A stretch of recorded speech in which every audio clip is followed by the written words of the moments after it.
here, and we do want to be respectful of everybody's time, so we may as well dive in. A little bit of housekeeping. As always, this meeting is being recorded and it will be made available to the public. It doesn't look like we have any members of the public listening in, but they do have that opportunity to join in and watch the conversation here. In terms of our agenda today, the goal is for this group to finish its review of the recommendations from the ASDO. We made a lot of progress in our previous meeting, but have a little bit more discussion around the emergency management section. And then we also want to make sure that there's time for task force members to bring forth additional recommendations.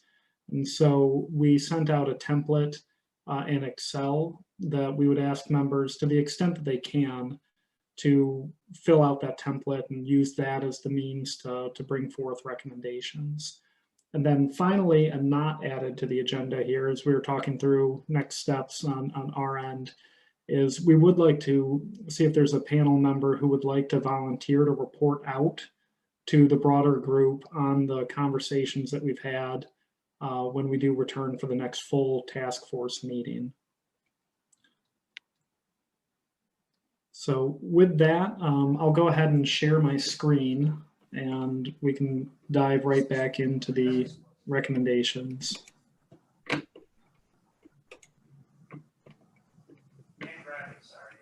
Okay. I want to just adjust one thing on my screen. Okay, is everybody able to see where we're at here? Okay. So in our previous call, it sounded like the group needed to tease out some of the recommendations on the emergency management section a little bit more. John, I think in particular, pointed out that we may want to break this out into a series of multiple recommendations. So I went ahead and drafted a couple statements there for the group to respond to that I think are in line with what he was suggesting. And I also want to take a peek. Okay.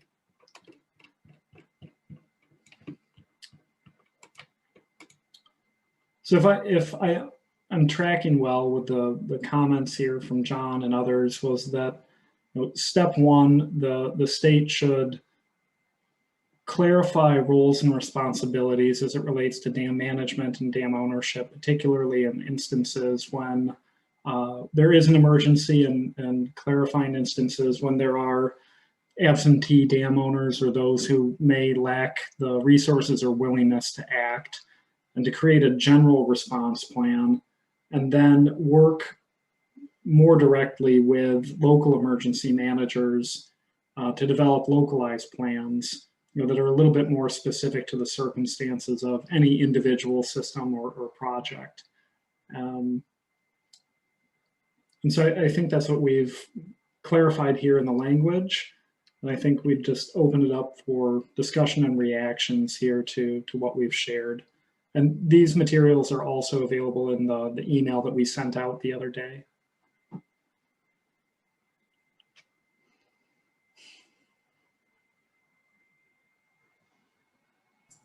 It's a quiet group, John. It is. It looks like Dan and Dana are reading here.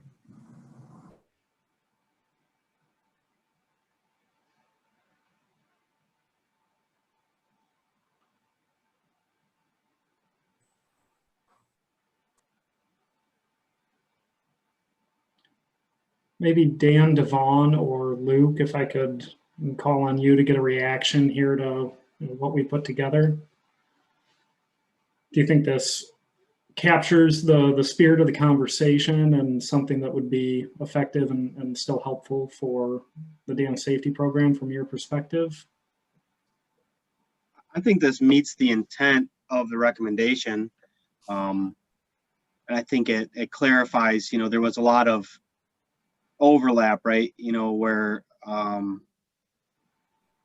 I think people wanted to have a broader discussion on EAPs in general, you know, and what the owners do, what the state does, what the locals do, things like that. So I think that this gives a clear delineation that this is kind of the state-led effort, and then the other stuff falls into some of the other recommendations as far as what. So I think this is, I think it's a good start. Yeah. Okay. Yeah, I think this first recommendation is better refined. I agree, and particularly like how, you know, from our standpoint in responding to activities, it clearly lays out, you know, those responsibilities and the authorities, like you say. Great. Mindy or Dana, any perspective that you'd like to share?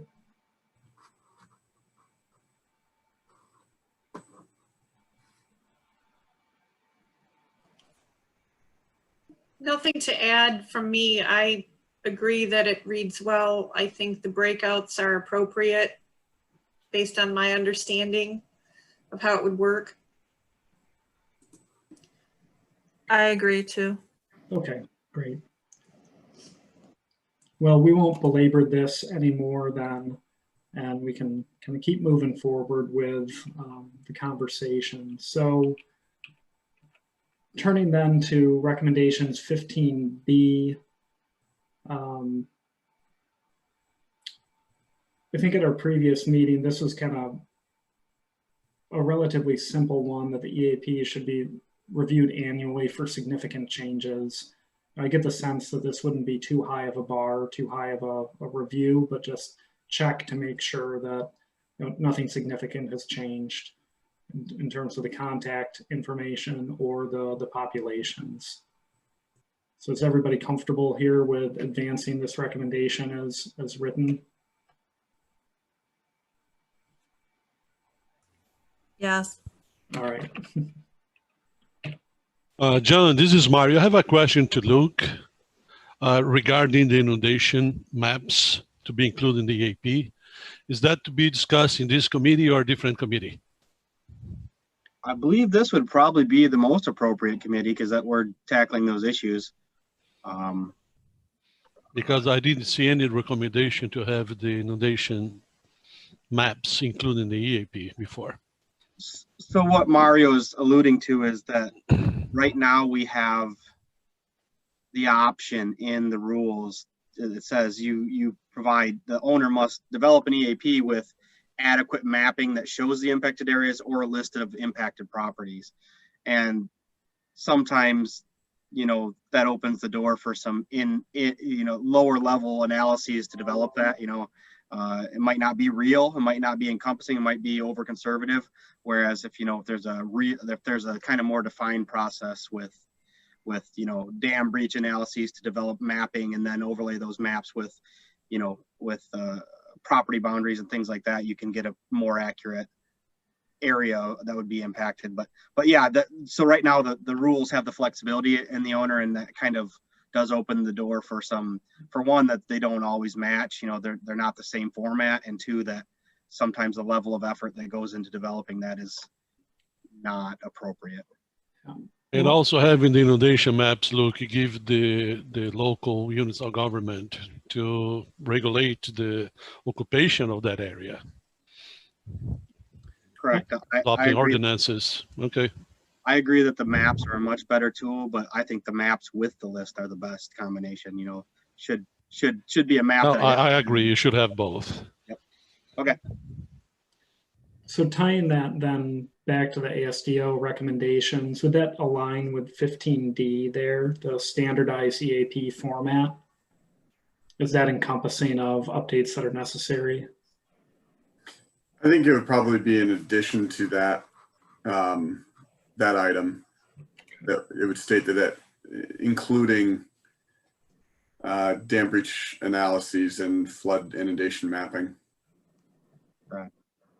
Yeah, the formats or the templates that we have available to us, they have a spot to insert those things. You know what I mean? So, but I mean, I think you almost have to make it a requirement that the plan has that, or you're going to get those varying levels of effectiveness of the plan. So So before your red text, you could just say this. Oh, okay. What's that? I was just saying before. Oh, that's fine. You can put it there then. That works. Including inundation maps. Yeah. And pardon me if my spelling is off. I rely on autocorrect quite a lot. That's all right. There should be another N in there, but inundation. Thank you, Luke. And before the D, sorry. After the U. All right. This is There why it is. the PSC. No. Coming back then to 15C here, I want to take a moment here and see if there are any revisions or discussion on this recommendation.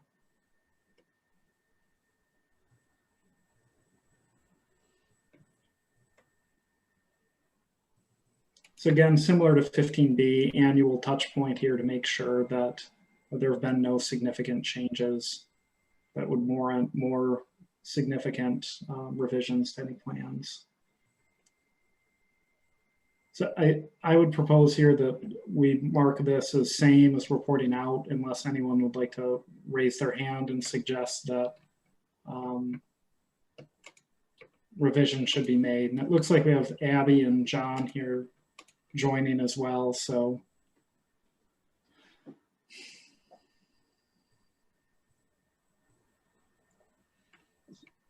a little background on this one, not to belabor the subject, but this, you know, there's kind of general conditions under which an EAP should be activated, and it's, you know, kind of a non-emergency monitoring condition, a potential emergency developing condition, and then a imminent failure or, you know, dam has failed condition. So I think this is kind of included with that are some descriptors that are typically that are unique to the dam that says, if this is happening at this dam, you should activate the EAP to this level type of thing. So I think that this one and the previous one, it's not saying we're reinventing the wheel every year.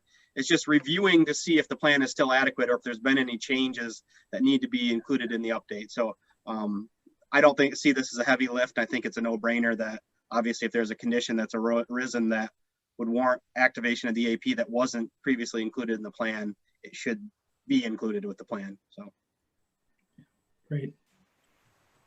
Yeah, and I think once they're established, then very little changes would probably be made over time to, you know, the different notification levels. I think the biggest thing is are the notification phone numbers and trees and all that stuff, is that information accurate?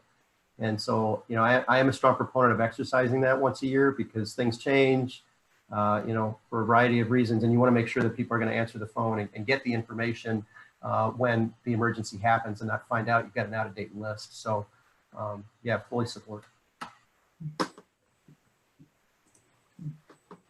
Then we can keep moving on then to 15D here. This is one that the group talked about, the local needs and the local development of EAPs, and certainly appreciated Abby's perspective at our last meeting. So to reflect the conversation that we had, we drafted some proposed language that would reflect that conversation. So we'll pause here for a moment and see if folks are comfortable with that wording.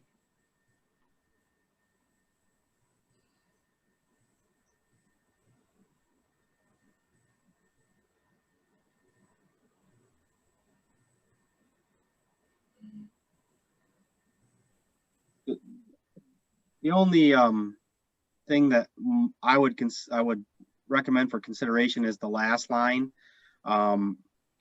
Financial support to local emergency managers. The current setup is that the dam owner is responsible for developing the EAP. The only thing that gives me pause here is that if the dam owner didn't want to spend the money to fill their responsibility, this might be a situation in which they say, if I wait long enough, the state and the locals will step in and do it for me. So, you know, it's kind of that catch-22 is we want to add our aid in any way that we can and help out, but I wouldn't want this to just take the burden off the dam owner if it really is their responsibility, and if it should continue to be their responsibility. Yeah, and that's a fair point, Luke. You know, and I think we were trying to hit on the point that John raised at our previous meeting about, you know, what happens and how do we handle it when dam owners simply don't or won't comply. And I think we tried to address that with the next recommendation that talks about that a little bit more directly. And so perhaps we take out the financial support here from recommendation 15D and talk about those instances in a separate recommendation, you know, about those very limited circumstances where dam owners are not in compliance and there is a public safety component to the emergency management. Does that seem reasonable to everybody? Okay, seeing heads nod.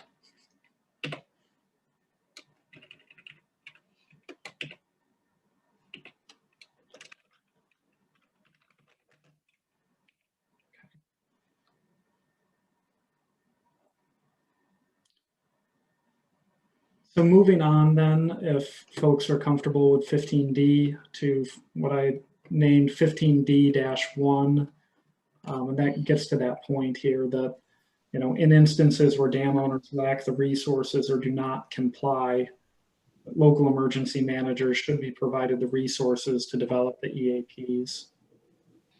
This may be one I think that would probably take more discussion, probably outside of this group, about when and where and how to apply that.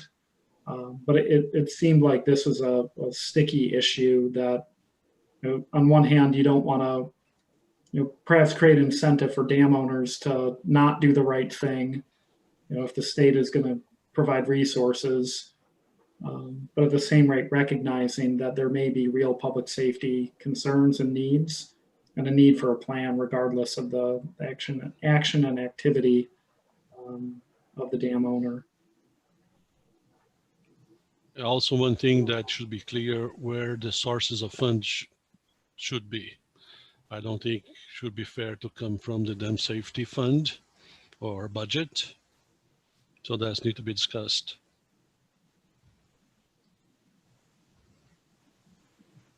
Abby, it looked like you were unmuting yourself. I was. So I guess I look at this is there's still a responsibility from the dam owner operator to do certain activities or certain things on site. They're still responsible for their physical site and to have a emergency plan that covers the identification of emergency issues, what actions they are required to take, and who they're required to report to of those emergency issues, and how they would try and mitigate or stop that emergency from escalating. The county or the response agency responsible for responding to the emergency, that's where the county is responsible for a portion of our county response. So again, I go back to very similar to what we do for hazardous material sites is the facility itself is still responsible for a facility plan. What do they do internally to protect their employees, to protect their infrastructure? But the county is responsible for our response to that site should something occur, should a leak occur. So I kind of look at it from the perspective of it's almost two separate plans that have to tie together. So I think when this discussion kind of started, we're responsible for emergency evacuation, emergency notifications, sheltering, anything that has to do with the response to protect the community from if this goes sideways or goes bad. What I would really like to see is some details about what's the emergency set standard for emergency conditions, very similar to what we do with FERC. There's 4 different levels of emergency conditions that are established. It's predefined. We all know what those conditions are, and we're able to clearly communicate it from the dam owner operator to the community. And there's a set line of reporting requirements of where does that communication go to whom and at what time frame. So I guess that to me is the bigger gap. And then when we're looking at, again, instances where dam owners or operators don't have the resources, we're not going to do a site facility plan for them of what they need to do or who they need to report to. We're going to do a response plan for should something occur at that site. Yep. That's a fair clarification. Dan, it looked like you may have wanted to respond there. Yeah, so no, and that Abby brings up a really good point there. As far as it's not necessarily the local EM's responsibility to develop the EAP. I'm almost kind of wondering if this is something, yeah, similar. We were just having some discussions earlier today with one of the other subgroups about the emergency fund and use of emergency funds for some, for a response at a dam. Similarly here, where an owner is refusing to develop their EAP or develop an appropriate EAP, if the state basically, were to go to a consultant and have them doing dam breach analysis and flood inundation, one of the things that was looked at with that emergency fund is basically to try and, in addition to, recoup or potentially recouping costs through litigation, which was our current method. The other thing that was suggested was possibly just simply putting a lien on the property, for the amount of those services. So that, that may be a means for recouping, those costs. And then this may be something that has to get tied to our emergency fund if we need to, if the state were to step in and develop the EAP to ensure that, the high and significant hazard dam has an EAP. It's Luke or Mario, I'm curious what your thoughts are on that. I agree with you, Dan. I wouldn't have any opposition to that if it came as like after a, some type of compliance act, right, where we try to compel the dam owner first to do the right thing. It's evident that they're not, the safety, risk is still there. We pool the resources, and if we have to dip into an emergency fund to contract that work out, then that seems an appropriate use to me. And if we could do cost recovery, that would be even better, through however means that would work out. So I think it does dovetail into some of the other things we're talking about fairly well.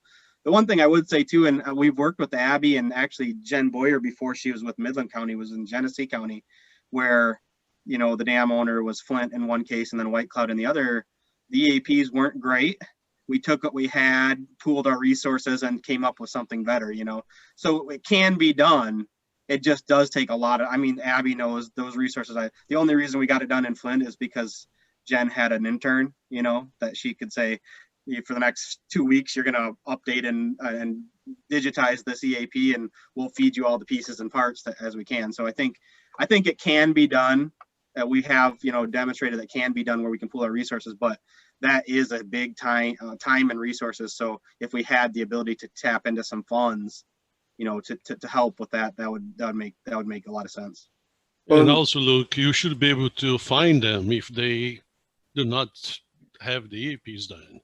That should be in your fine assessment structure.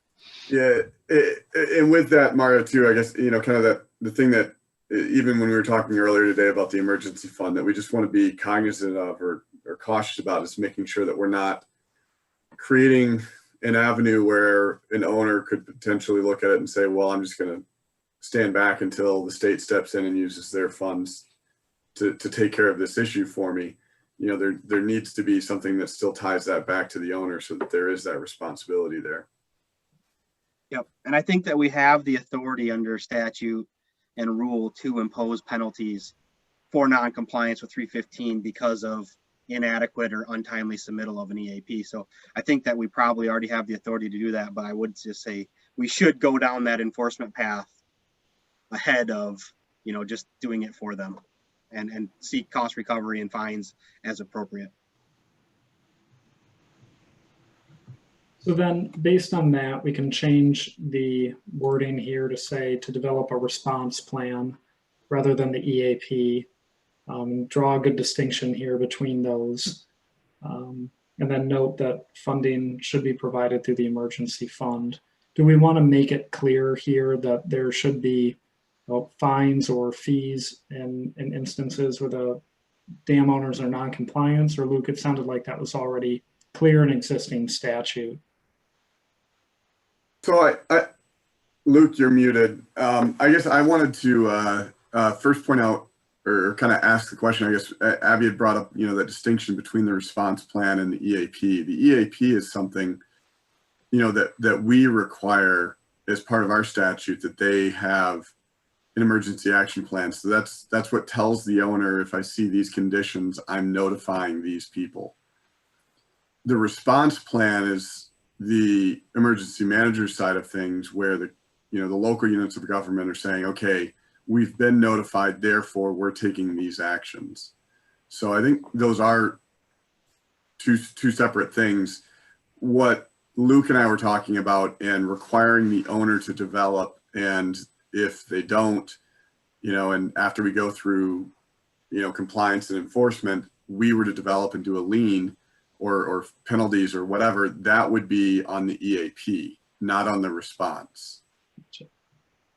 Does that sound consistent with you, Abby?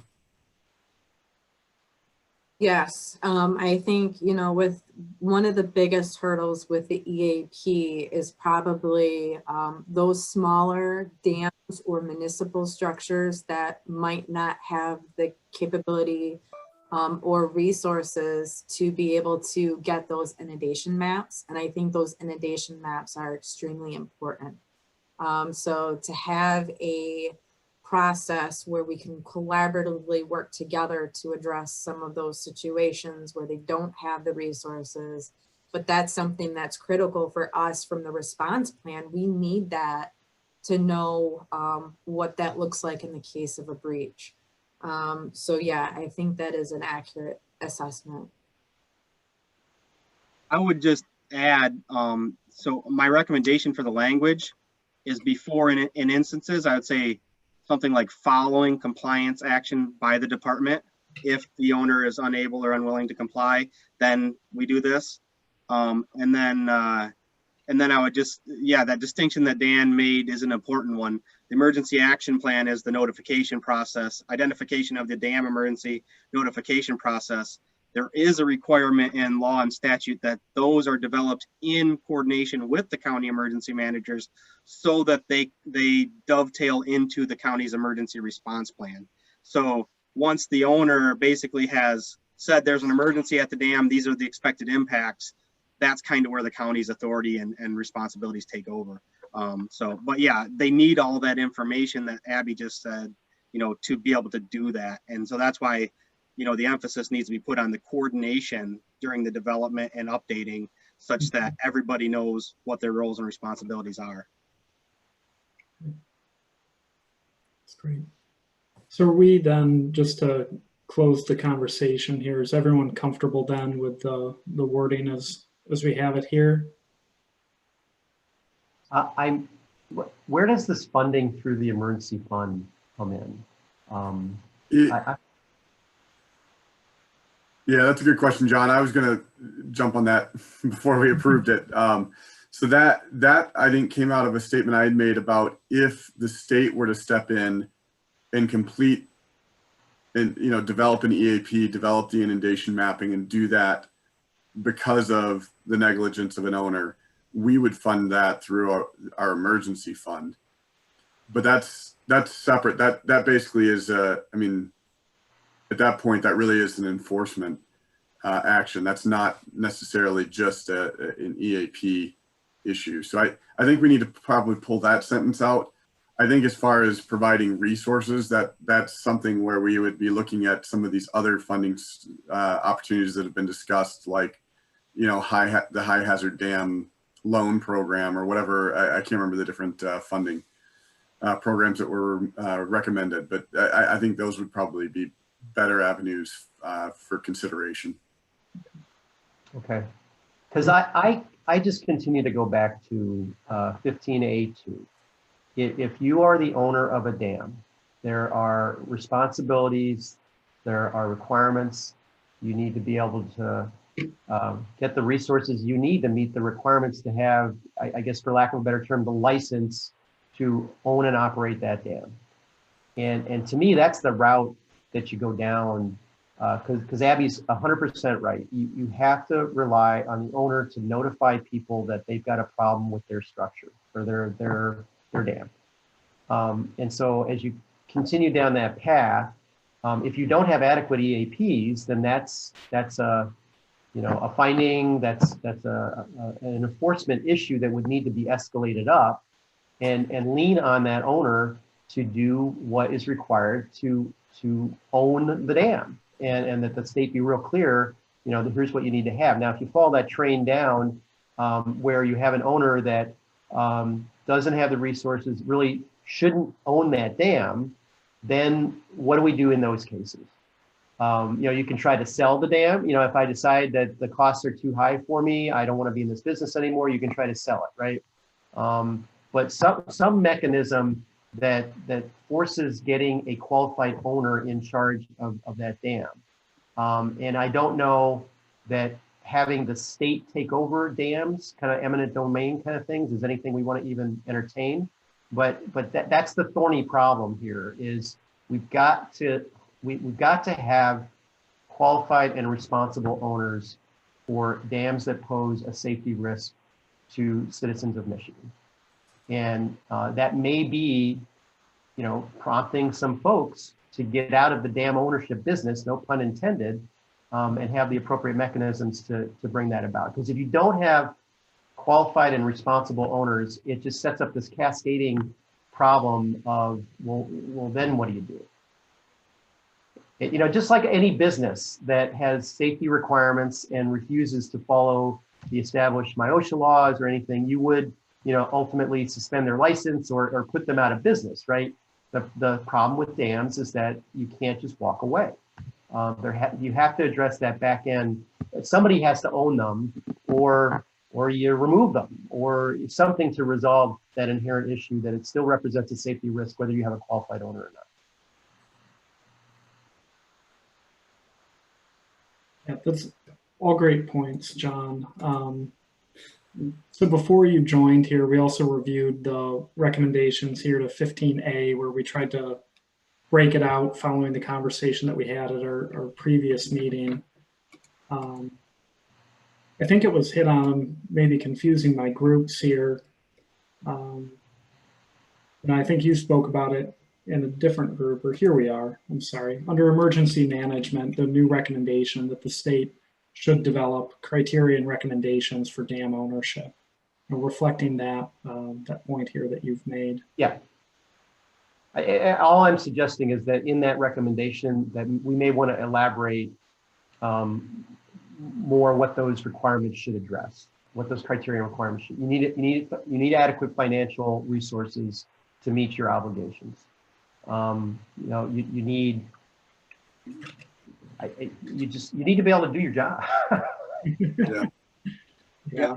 John, I view all of these as like a plan B, right? Like plan A is always to have responsible owners, but this is when we're trying to work through that compliance nightmare that happens once we, you know, enact more restrictions and more requirements on the owner. What's plan B? Because that's exactly what you said. These dams are still there. They're still holding back water, and they're still posing a hazard. So that's the way I viewed all of these, as, you know, sure. Plan A is always have the dam owner do it. Plan B is if they're not going to, and we can't wait any longer, this is the opportunity. This is where we need to have those abilities to do something on our end. So I might be diving too deep down this rabbit hole, but so John, I completely agree with your train of thought here. but to kind of, I guess, play this scenario out and maybe play devil's advocate, let's say we enact requirements and criteria for dam owners. We have a lot of dams that dam owners either won't qualify for that or, refuse to, comply to, or show the means to qualify for that.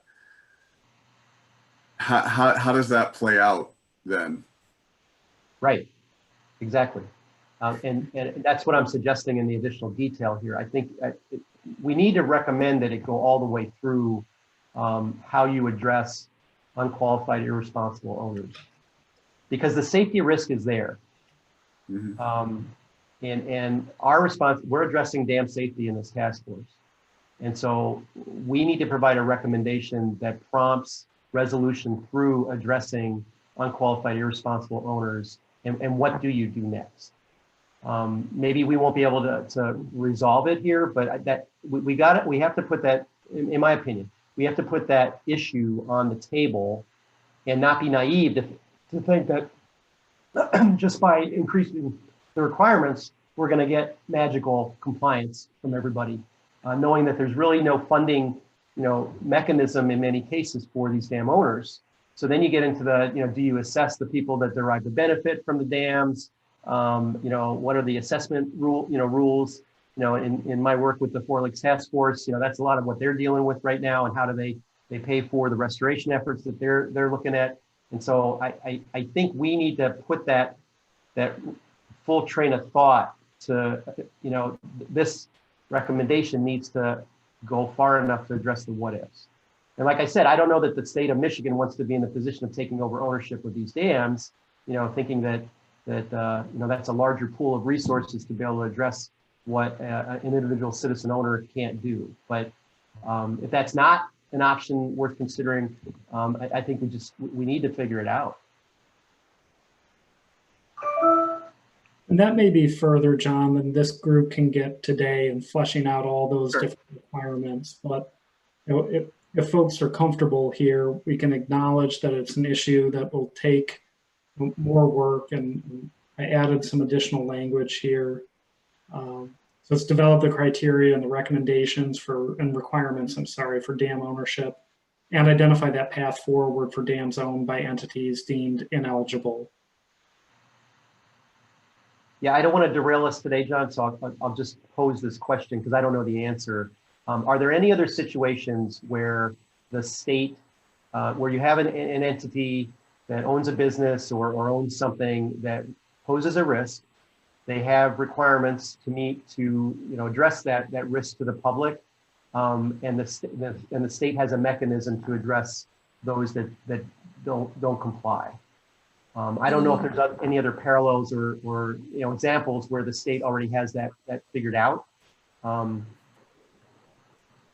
So, I mean, in the world of dams, our measure that we have is, if a dam is not safe, the owner is proven to not, be properly managing it. We have the authority to order them to dewater it, to remove it. We have the authority to go in and remove it for them, and try and pursue cost recovery. But it's extremely expensive for the state, and you're not usually successful in cost recovery. That's kind of the route we go, and then we're not really taking ownership of it. We're simply removing it, or alleviating the concern. Or putting it in a safe condition, right? Because by lowering the water head behind it, you're protecting the public from that standpoint. What do you do in instances if a dam owner passes away? So that actually is where we run into stickier situations, whether it's death or, in one particular instance, the dissolvement of a corporation. I'll let you know soon. We're still working on that. I just know some people say they inherited them from someone that inherited it from someone that inherited it, and they're they own the property and it has a dam on it, and now they're stuck with it. So if there's a clear owner of the property, it's actually a little bit cleaner. So Yeah. in the case of a death, it might be cleaner, but in the case of a bankruptcy and dissolution of a corporation who held that property, that gets a little more tricky. I would say too, the only parallel that I can think of, I'm thinking like the mining industry when we have tailings facilities, the state can step in and take those over, but that's because the company has put up financial assurances at the beginning before they constructed the dam. I don't know how that parallels existing dams, but certainly for new construction of new dams, we do have the ability to require financial assurities. But I think I permitted like 3 or 4 new dams in the last 10 years, and those are typically like municipal water supply, dams or wastewater treatment lagoons. They're not, riverine, where the huge, Right. big reservoirs where the risk to the public is huge, So, yes, it's something. I don't know how to tackle that issue without financial assurities on the front end or assurances. Yeah. I agree, Luke. I was thinking about, what happens in oil and gas as well, and the financial assurances. We have other mechanisms that exist within Eagle, and I'm sure they exist across state government, right? And so, I'm thinking about contaminated site cleanup and, under Part 201, at what point, do facilities then become the responsibility of the state, and how does that how do all those handoffs happen? That's not clean, and certainly not something we would want to parallel in any way here. But I do think, it's useful from an informational perspective about, what sort of structures exist. I think this group, just in, the sessions of our work group conversations, we do keep coming back to this concept of what's necessary from a financial assurance perspective. And so, that is the one thing in my mind that we do keep bringing up. And in fact, I was talking to the Eagle team about that one just yesterday. So, if that's helpful. Yeah. Well, I think this group has identified the issue pretty sufficiently that additional discussion and consideration needs to be given here on what happens next. And we can advance that forward if folks are comfortable to acknowledge that more thought and energy needs to be put behind that. And I'm cognizant here of time and where we are today. And reviewing the recommendations, we do want to make sure that there's time for everyone to bring forth additional recommendations that you may have and that may be outside of the ASDSO recommendations. So I'd just like to check in here and make sure that folks are comfortable advancing it here as written, and that the recommendation is to spend the time to figure all that out. I guess going back to 15A2 and that question that John posed of, is there something comparable here that has established other criteria to be an owner of something? I guess I'm kind of looking more, again, I keep leaning towards the local emergency planning committees and hazardous material sites, because I see a lot of overlap between the two responsibilities. And the state of Michigan has a Michigan Citizen Community Emergency Response Coordinating Council that is responsible for meeting and establishing requirements and administering the LEPC Hazardous Materials Site Plan Program. And there's a lot of overlap between the state and local private partnership in that, coming up with requirements, planning standards, emergency action plan guidelines. This was something that was also kind of referenced in the outreach committee as well. So I'm wondering if something similar would be of benefit for dam safety in the state of Michigan, to have a governor's appointed coordinating council that takes this from this work group and really dives into these requirements and comes up with basically the program and helps Eagle facilitate that in a more comprehensive approach than what we have the time to do with this group. To me, that sounds like a great segue into additional or new recommendations here. So, I mean, it sounds like you're suggesting that a new statewide governor's appointed commission be established to oversee. Need to think through the wording here, but help clarify many of the requirements here and oversee implementation of these recommendations, and to various extents the oversight and management of dams in Michigan. Is that fair?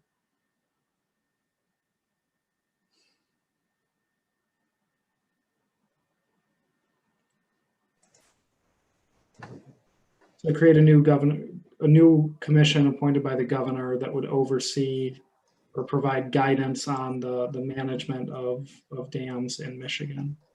Yeah, I guess, I mean, it's, they're providing basically coordination and input. Again, I don't want to slow down what Eagle's doing. I want to give them a tool to be able to be more effective with dam management and safety and security within the state of Michigan. I don't know if that's the way to do it or not, but it was just a suggestion. Yeah. So I'd say a couple of things, and obviously very interested in the feedback from others here. I think one of the things that we've used effectively at Eagle, and I suspect Dan might have some suggestions from a DNR perspective, is working groups that support the development of criteria within the program. And I got to think that that's something that by no means requires a governor's appointment or anything like that. That type of work group interaction we find it to be really positive and really successful, where we pull something together and say, it's a limited time. We're going to get together, for 6 months, 12 months, 18 months and look at, X, Y, or Z. That might be a structure where it creates an additional avenue for experts to give advice and to help craft, bumpers for the program. That's kind of what comes to mind for me, but I don't know if that feels right to anybody else. Just sharing, what types of structures we've used in the past. So anyway, I'll offer that up for thought. Yeah, sure. This is Dan. I might just kind of jump in on this as well. That I mean, I think I think the idea of saying that part of what we're doing here is necessarily going to kick out additional work is pretty self-evident, right? That we aren't going to be able to solve every one of these puzzles under the aegis of this task force. But I think so with that in mind, I mean, I think I'd kind of I'd be a little hesitant to prescribe what model needs to get used then to drill down further on some of these recommendations. And I think where if I can kind of sort of intuit where Liesl might have been going, is that there may be threads of work that we pick up here that demand a fairly particular and precise set of expertise that we want to try and pair up with the folks that we have in the DAM program now to pursue those things. And I can just from my own experience in state government, putting together kind of overarching commissions to try and do that, invariably the work ends up kind of falling right back on staff to sort of provide the thought leadership and that kind of thing. So my preference, I guess, would be for us to be maybe a little bit more obscure about what the model is that we would use to continue this work, but certainly kind of tip our hat to the notion that there's more that needs to be unpacked here, and that we should kind of allow Liesl and others to kind of figure out how to do that.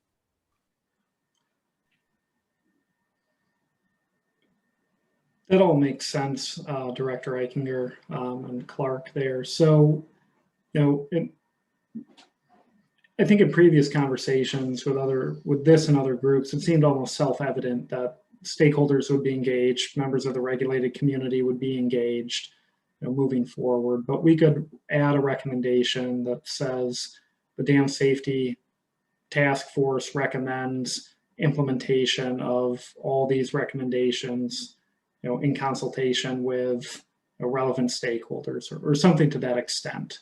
That, well, I think it's been taken as self-evident that it can't hurt to articulate that and not be too prescriptive on just exactly what that is. If folks are coming with that, I mean, I think that makes a lot of sense. I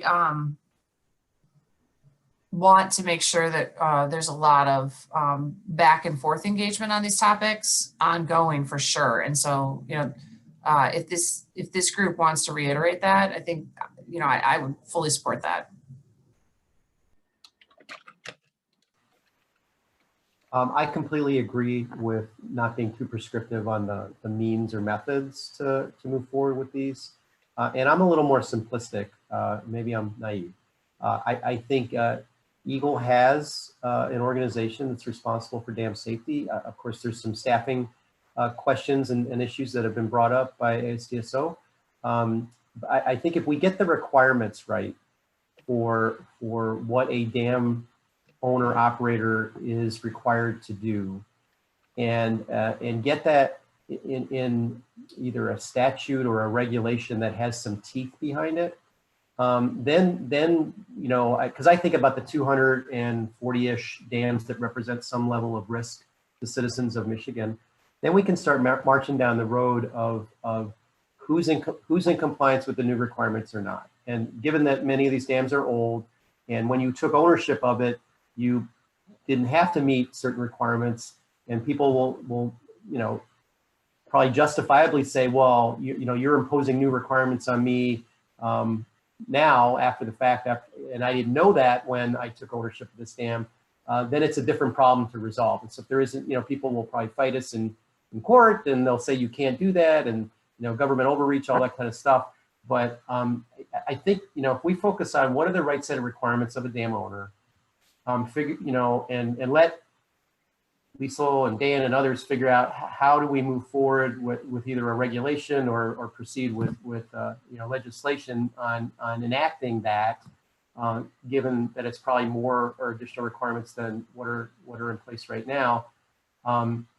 Then we march forward with I would say the existing Eagle structure to see who's complying and who's not, or who meets the criteria and who doesn't, and not say, well, this is exactly what you would have to do, because that's something that a lot of stakeholders are going to have to agree to want to move forward on. But that's the root of the problem to me, is having the right requirements and then having owners who are willing and able to actually meet those requirements that ensure public health and safety. Absolutely, John. I'm sorry to do this, but I think Dan and I are both becoming pumpkins here at 4:30 too. So, yeah, sorry to do that. Oh, yeah, completely understand. Any final thoughts that either of you would like to share here before you've got to sign off? All I'd say is I appreciate the work of this work group. These have been really informative conversations, and I'm looking forward to reporting out. So, yeah, likewise. I just say thanks to everybody who's been leaning in and doing the work. It's been, really fascinating to follow the discussion, that we've got clearly the right minds around the table, because you guys have been able to really kind of get into a level of detail that's been extremely instructive for me. So I appreciate everybody and kind of letting me sort of tag along on this process. I've learned a lot, so thanks very much. Okay, thank you both. sorry to run. Yep.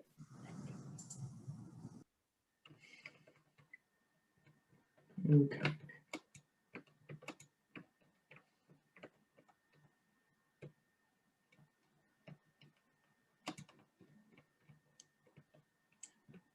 So to circle back then here to the, adding a recommendation here that would acknowledge that this work would be carried out in consultation and partnership with relevant stakeholders. Abby, do you feel like this gets to your point sufficiently? Absolutely. I think there's just a lot of things that we're not going to be able to accomplish, but need to at least provide some recommended direction to allow the work to continue in the most effective manner possible. Great. Okay. Well, if folks are comfortable with that, we'll put it down under one of the new recommendations. We do want to take this time here. We've got roughly 30 minutes left to just see if there are other things in addition to what ASDSO recommended be done that should be advanced or should be brought forth for discussion. So I think we just open up the conversation here and welcome thoughts or concerns that folks may have.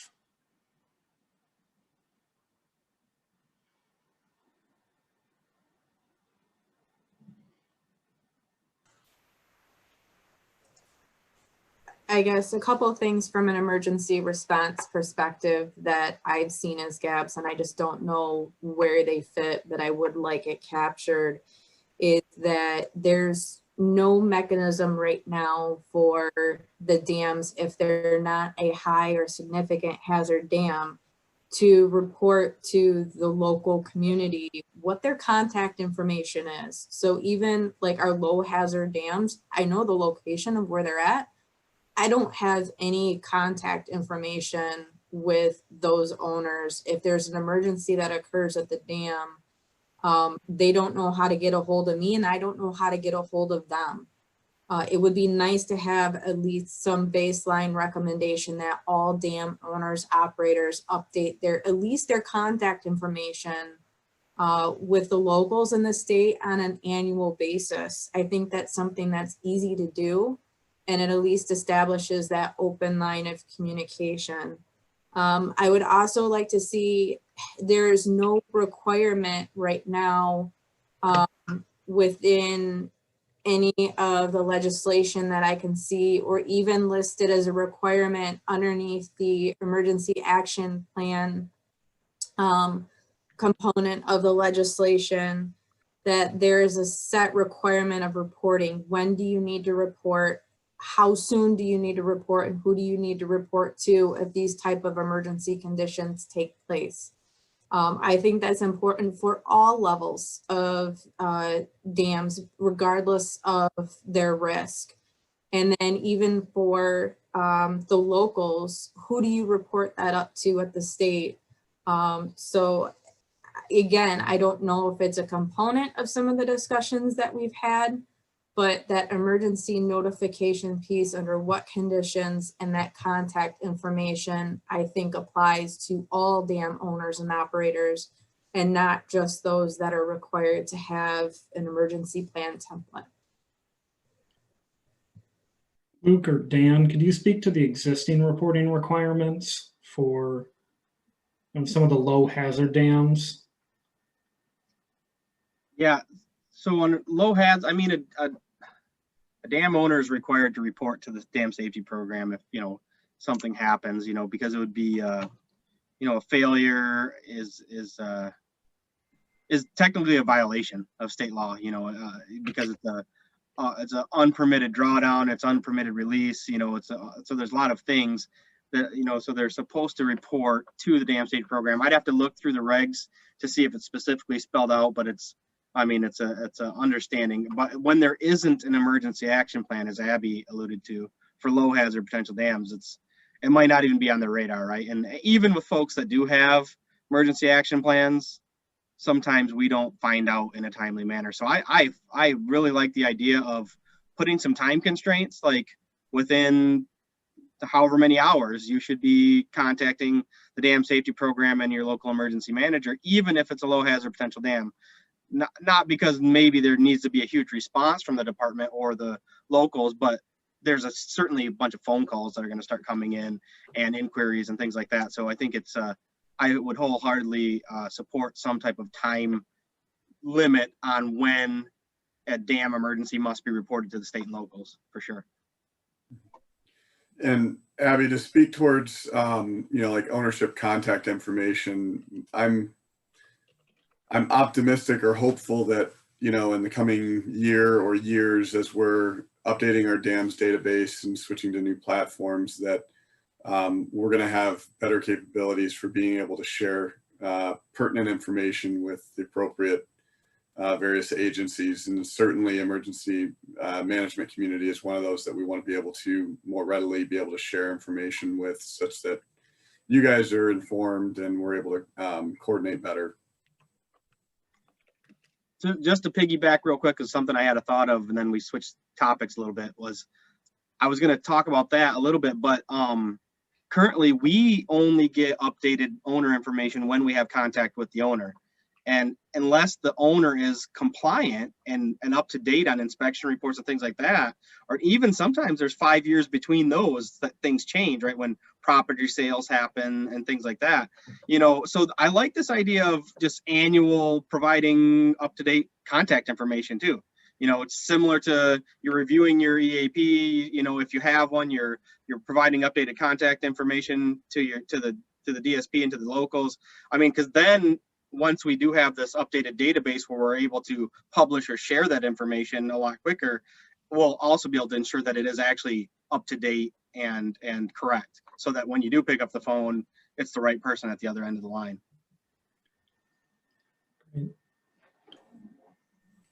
I have a question, Luke, on more when it's a FERC regulated dam and then they take away the license and turn it back over to you guys. The owner obviously is no longer, if they ever were making that much money off it. So they've kind of lost any incentive to step up, and they obviously lost their license because they were non-compliant. I mean, does FERC fine them? And if so, where does that money go, or what happens? I mean, how do you control or get them to fix that kind of an issue? I know you guys even have to put in FOIAs just to get the reports, which I think you should be automatically copied on. I think you hit on a lot of points right there, and I agree with all of them, you know. So I think that, yeah, that's something that we need to work on. Is the one saving grace here is that revocation of licenses doesn't happen very often. You know, Edenville, prior to that, there was a revocation of an exemption, which is kind of like a license back in the 80s. And I don't know of any others in between in Michigan in that time frame. So the good news is the revocation doesn't happen very long. Surrender happens more frequently, where a dam owner of a hydroelectric dam recognizes that it's no longer economically viable to run that dam as a hydro unit, and will start the surrender process, which is where we don't want to be licensed by FERC anymore because we're no longer going to generate hydropower. And then but that's a process that requires consultation with the state, you know. So there's more, it's protracted, it takes a few years, and there's consultation, and we can start requesting information and get a better basis, you know. So that usually typically goes a little bit more smoothly. Where revocation is kind of a legal action, and it's somewhat it's not unprompted, but there's not a lot of consultation that happens in our experience. So I think we need to work on that, obviously. But yeah, but once they surrender or revoke the FERC license, FERC's authority stops right there.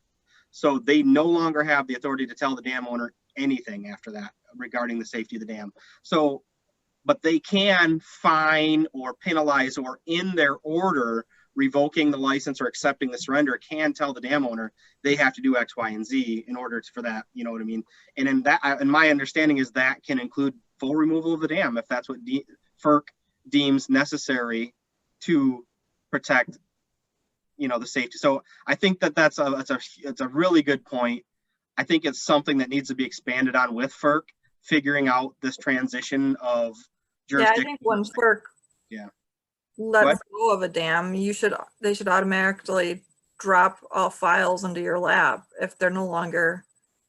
That is a huge one. That's actually, you know, that's a critical energy infrastructure information protection. I believe it comes, you know, FERC has their own rules, but if a employee of FERC doesn't follow their guidelines, which include I would have to request those through with a non-disclosure agreement and you know, all these things, and wait the requisite time for review and back and forth, they're actually punishable. It's a criminal offense. So the employee at FERC who wants to give us this information can't unless we go through the process. So that doesn't mean that the process shouldn't be improved, but it's not because they don't want to. I think it's because they're prohibited because of the laws, the rules and laws that protect critical energy infrastructure information. So the owner is an avenue where we could get the information from the owner, but obviously if you have a non-compliant owner, He's not gonna give you anything. maybe not, right? So, but yeah, you hit on so many points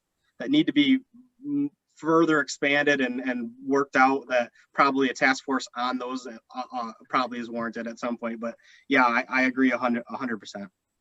So does that translate into a requirement here or I'm sorry, not a requirement, a recommendation in terms of the interaction between the state and FERC, or we? I think is it under authority and legislation? I believe that there's a similar recommendation that says we need to figure that all out. We need to understand whether we need to change our laws so that we co-regulate FERC dams, or that we can set up our laws that we don't have regulatory authority over FERC dams, but FERC owners are required to give us all the technical information as they produce it. Or, I mean, I think that needs to be fleshed out. I believe that it's being handled in a different subgroup.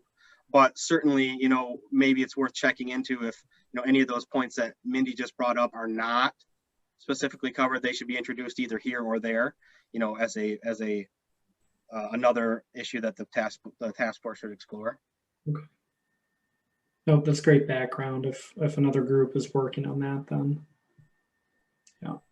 So Abby, I did also want to come back to your point here, because I don't think I captured it perfectly with kind of what I put up on the screen. So going back to the reporting requirement for all dams, you know, at what point does the reporting occur? Could you clarify that for me, please? So I guess, you know, annually we're asking for contact information. And then as far as like emergency reporting requirements, I guess it's kind of twofold, because number one, I would like to see the state within required emergency action plans adopt the 4 conditions that are identified by FERC in their emergency plans. These are classified as potential emergency situations or conditions. So a condition D is a non-failure emergency condition. It may be activated when a situation is developing that would not by itself lead to a failure, but requires investigation and notification, both internal and external. A condition C is high flow emergency condition. So high flows are going through the structure. Condition B is a potential failure situation is developing, and a condition A is failure is imminent or has occurred. Those are set federal, I guess, emergency conditions. And each of those conditions then have a requirement associated. If you have any of these emergency conditions, this is who you report to, both locally and at the state, and within this time frame. And I don't think we have anything like that within the state of Michigan. We don't have a set standard, but I think that's one of the recommendations of this group, is to go to a set template. Yep. And I think that we would use the FEMA 64, which is, I think, basically what FERC is transitioning to, or some iteration of that. But I think, yep. John, to answer your question, I think it should be immediately, right? You should report immediately to the state, you know, and the locals that the dam failure is occurring, you know, absent a emergency action plan. I don't know if Mindy's on. Okay, I just want making sure Mindy wasn't trying to talk because she's on mute. But anyway, but yeah, I think it should be immediately.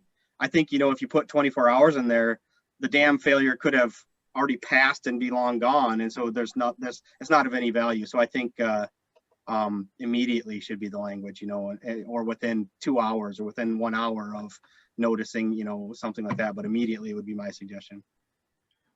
Yeah, so immediate in nuclear emergency planning is 15 minutes. So you put some kind of bounds on it. And what I'm hearing is a recommendation to extend EAPs to all dams in Michigan, even low hazard dams. Is that kind of what we're saying? I don't think they're saying emergency action plan development. I think we're just saying emergency notification of state and locals. So, but that's what the EAPs do. Yeah, but what Abby rattled off were the 4 conditions that are the basis of our EAPs at Consumers Energy, and it has requirements for who you notify and how quickly. It's the EAP. So I mean, we can call it something different, but that's the that is what the EAP does. Yeah, I'd kind of agree with John. It sounds like we're pretty much asking for everybody to have an EAP. Maybe a differentiator would be that we have, basically the full EAP document requirement for high and significant, and low, it's just simply, you need to identify your, in most cases, I think it's just going to be your local emergency manager and, dam safety program and, or PEAS hotline or whatever. And then, they're notifying during a breach, so it's basically providing a scaling to that document. Would you agree with that, John? Yeah, my concern is I suspect that many of the low hazard dams and maybe even some of the high and significant don't have an operator or someone that's observing the dam 24 hours. I mean, our dams, we don't even have people there 24 hours a day. So we do have remote monitoring capability. So in terms of the high flow, we can detect from a distance. We have a remote monitoring system that allows us to know when we've reached a high flow condition. But I suspect many of the dams in Michigan do not have someone that operates or maintains them. And so if you put in a requirement that says immediate notification, there's no one there to identify that there's an immediate notification issue. So that, again, back to that problem of if we can impose these requirements because they are sound good and are appropriate, but is it realistic to expect that a low hazard dam owner that lives in Florida or Arizona, who's going to make the notification? Because there's nobody watching it, even on a frequent basis. I think, that's a great point. I think taking that into consideration, my suggestion would be that it would be immediate notification upon observation, right? So if that happens the next day or even the next week or whatever, for a very small, low hazard remote dam that we didn't know it failed until somebody walked out there, right? But there should be that's what should trigger the immediate, the immediate reaction or the immediate call out. And but I guess you could call it a very condensed EAP, which would just be the notification flow chart, which would have, maybe 1 or 2 phone numbers on it and just some indicator of what's happened, right? An identification of the dam's in bad shape and progressing towards failure, or it has failed, or it failed last week or whatever, something like that. So, but I think I guess that would be what I would have in mind. I mean, you might even be better off and more practical if you just had appropriate signage in the vicinity of the dam that says, if any abnormalities are observed, call this number.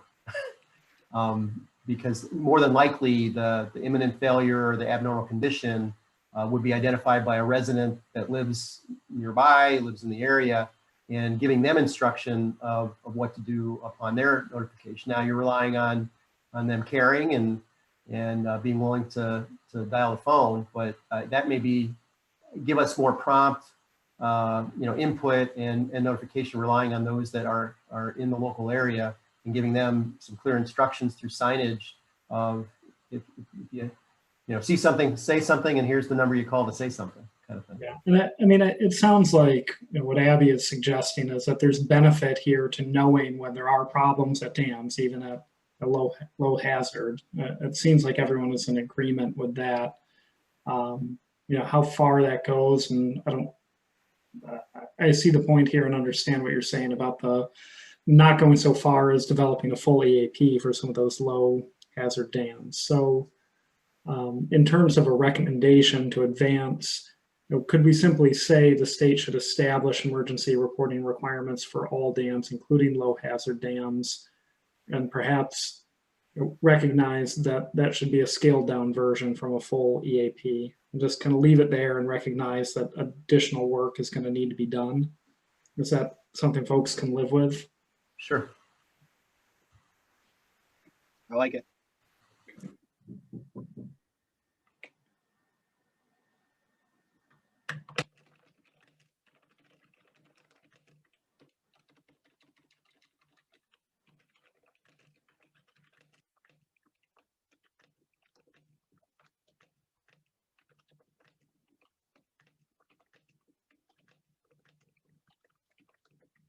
Luke, I may ask to just that you and I may touch up the wording a little bit here before it advances to the full task force. I don't want to take up everybody's time right now while I try to find the right words.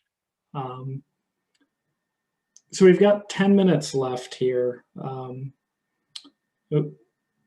of the other things that I mentioned at the beginning of the meeting here, we are looking for a task force member to volunteer to report out from our subgroup to the full task force. So I'm curious if anyone would like to raise their hand and volunteer to be that person.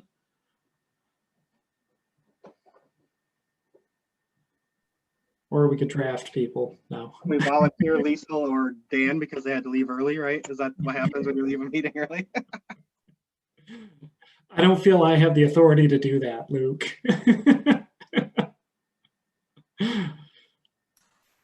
Well, I'll do it if Abby doesn't beat me to it. Go right ahead, John. It's all yours. Thank you, Abby. Okay, well, I appreciate that, John. Just taking a quick note here to be the reporter. Okay, and in our final 10 minutes here, we do have a little bit more time to talk about additional recommendations, things that may be missing. Are there other things here that we should be adding to the list? I was going back and thinking of the scaled down reports for you were talking about. You could create just like a ditto type thing, like a fillable PDF that you could either mail or email out that basically yearly is required they submit in, and it's contact info. Have you had this kind of a breach? What problems have you had? Just something that's like a one pager signed, you know, I signed by the owner and date and sent back into you guys. That makes sense to me if we're thinking along the lines of doing templates for full AEPs, that we would have a condensed template for these, you know, these notifications, you know, EAPs for low hazard dams. That makes sense. Yeah, just something really simple. You know, the IRS sends you crap all the time. Yep.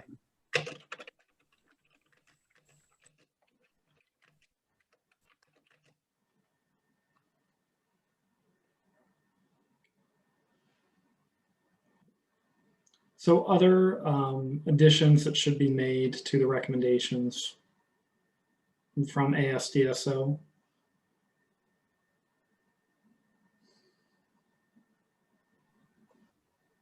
I don't think I have an additional recommendation, but one thought that we'll want to think about if we do consider the exercising of the EAPs. You know, FERC requires like tabletop, functional, you know, and I forget all the other names, but like a full scale where you're actually, you know, in the field, you know, making real phone calls down to just, you know, talking through what it would be like. So I think we'll probably want to put a finer point on what the state requirement would be, whether that's a tabletop every other inspection cycle, whether that's a functional or full scale exercise, you know, and obviously, you know, the amount of resources and prep that goes into those different levels is huge and something needs to be considered. Just a point of thought that there are different levels of exercising EAPs that are widely recognized or used, and each one is a magnitude of difference in the level of effort and cost.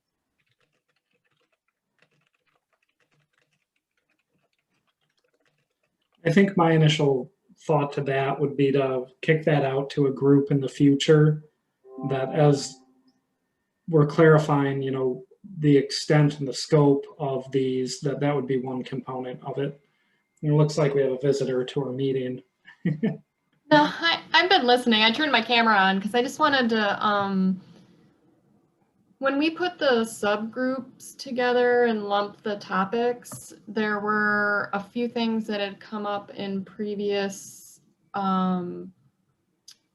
meetings, and I just wanted to take a look at what the subgroup was supposed to cover, because there may be some things in that, because we identified right up front some additional things like dam removal and some other things that we wanted certain groups to cover. So let me pull that up real quick and see if there's anything that we wanna bring up.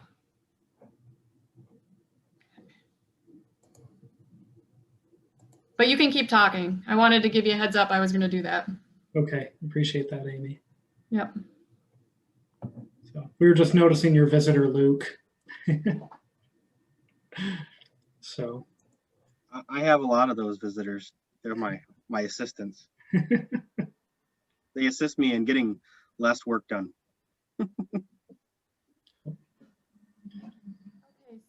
so on the description that we came up with for compliance and enforcement, we did mention that in addition to the ASDSO topics, this group could address the survey responses relating to the removal of out-of-compliance dams, portfolio risk management, which I think we've kind of covered, and then dam owner funding mechanisms. So the only thing I guess I would wonder if we haven't talked through is this idea of removal and how it works in conjunction with compliance and enforcement and emergency response. That was one of the things when PSC sent out the survey at the beginning of the task force. It was one of the things that came through in the surveys that people wanted to talk about. We haven't really talked about funding mechanisms. I mean, we've talked about state ability to have access to funds for emergencies, but the whole category of funding mechanisms, it's an interesting topic. Yeah, and it is spread out between several subgroups too. Like the legislative and authority group does have a recommendation on the revolving loan idea. Mm-hmm. But I don't know if there are other things that this group might want to bring up relating to funding. Yeah, I guess one of the things I'll throw out and see who kind of bites onto it is I think with this discussion about, you know, the developing the criteria and requirements for ownership, I think similarly kind of that dovetails with the you know, the compliance of the dams themselves. And I know John had some good suggestions and good discussions there. I think probably, we talked about laying out a path forward with implementing these criteria. I think, you know, with that, it probably requires, you know, or with that path forward is really identifying that funding as necessary to address these problems. And I don't know, I still kind of come back to that one of, you know, we start down this path where we're going to, you know, basically be grandfathering in or, you know, at some point taking these facilities that the owners aren't not capable of maintaining them, and, you know, the dams are not in compliance. You know, there's going to have to be some funding source. I don't know if the revolving loan is, my understanding was generally intended for repairs, rehabilitation, things like that. It seems like we may need, you know, the state may need to address the fact that there might need to be some specific funding for a significant number of removals right off the bat when we actually start taking, you know, these issues with non-compliance dams seriously. So I'm sure that all of the groups are having conversations here about funding, and how does the state find the resources to do all of these things. So I might suggest here that we elevate that up to the full task force for a broader conversation here, especially recognizing where we are in our timeline at, coming to the end of our scheduled time. I do understand that some of the other groups have been talking about the funding mechanisms and trying to look at anticipated costs and what we might be looking at. And I know we can draw on some past reports like the 21st Century Infrastructure Commission report, where we also facilitated that with, and Byron Lane worked with us to develop some, I would argue some pretty good figures here on what the state might be looking at. So Amy, does that work on your end if we elevate that up for more cross-cutting conversation? Yeah, I think one of my suggestions to PSC is going to be to bring all the funding stuff together for the task force so that it can be discussed sort of holistically. I do think at this point, none of the other subgroups have talked about increasing funding for dam removals as a compliance tool. I don't know, Luke, I can't remember how much the dam grant, the dam removal grant, I mean, it's a very small amount of money every year, right? Yeah, the dam management grant got I don't want to go over too long, so if people have to jump off, go ahead. But the $350,000 for the dam management grant, then also dam removal, habitat management grant can go towards that, and I think that's like 1.2, but that's all habitat projects. So there's a little bit of money there, but there's a lot of federal money. But that necessitates an owner who's pursuing those grants, or the state going after those grants on behalf of the owner in a compliance setting. So I think the revolving loan is trying to get ahead of compliance action, and then the emergency funds are like behind. Once the compliance action goes through and the owner's still not doing anything, then we have to have access to emergency funds to, even if it's just seed money to apply for grants or whatever, or to get some engineering done. Yeah, so Amy, I think we can help carry that forward here, and recognizing that a more holistic conversation needs to be had regarding funding. Hey, John, can you maybe add at the bottom of the spreadsheet underneath the green something that says, no, we originally had dam removals as a compliance tool, or funding for dam removals in this, just so we don't forget. Because when we go through all these recommendations and try to lump them, it's going to be a little bit of an effort. Yeah, indeed. On that, I'm also wondering too, if it's not just a compliance issue, it might be an emergency response issue as well. Looking at if the dam is damaged during a flood or disaster situation beyond the state of repair or capability of the owner to repair. If it's a municipal structure, the state has in the past used disaster recovery funds to actually repair the dam instead of promoting potentially removing the structure. So that might be another component to look at too. I've got one sitting in my county right now that was damaged in 2019, and the owner is beside himself. He doesn't know what to do or where to go, and it's still sitting in a drawdown state because there's no mechanism there to either financially help remove that dam because it was damaged beyond repair. So that might be something. It's not just a compliance mechanism.